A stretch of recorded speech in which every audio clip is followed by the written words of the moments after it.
Jadi semua 1 sampai 20 itu adalah sebenarnya pemanasan.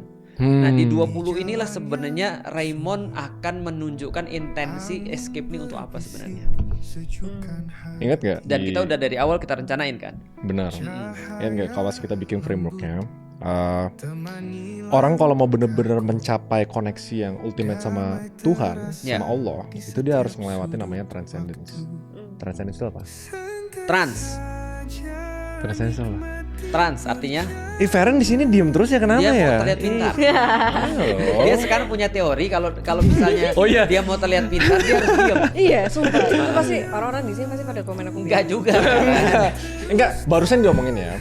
5 menit bertanya, 5 menit kelihatan bodoh. Tapi kalau nggak bertanya, itu bakal selamanya. Bodoh selamanya. Oke, tadi kan kamu bahas transcendence. Tapi aku membahas pernyataan Ustaz Felix tadi sebelumnya. Oke. Rasulullah itu Nabi Muhammad. Iya, Rasulullah itu sebenarnya semua nabi, termasuk yang kita yakini Yesus juga Rasulullah. Oh, jadi semua nabi berbondong-bondong ke masjid ninggalin istrinya. Oh bukan, dalam hadis ini Rasulullah adalah Nabi Muhammad. Tapi kalau Rasulullah dalam arti umum adalah pesuruh-pesuruhnya Allah atau utusan-utusannya Allah. Prophet nggak sih bahasa Inggrisnya? Prophet, oke. Tapi kan? prophet lebih kepada nabi sih, messenger. Rasulullah tuh messenger of Allah. Nggak, gua nggak ngerti. Dia tanya tuh maksudnya 10 hari terakhir Rasulullah ini Nabi Muhammad. Ya.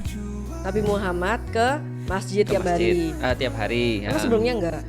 Sebelumnya beliau ke masjid tapi tidak Jumatan sering. doang ya? Bukan, tidak, itu Raymond itu. Astagfirullah. Bukan Nabi Muhammad. Jadi apa namanya, kalau Nabi Muhammad sebelumnya beliau sering di masjid. Ini Feren tahu rumahnya Nabi Muhammad? Enggak. Kalau ini adalah masjid ya, ini adalah masjid misalnya Feren ngelihat aku ini arah ke kiblat nih misalnya ya, rumahnya Nabi sebelah sini. Di dalam masjid.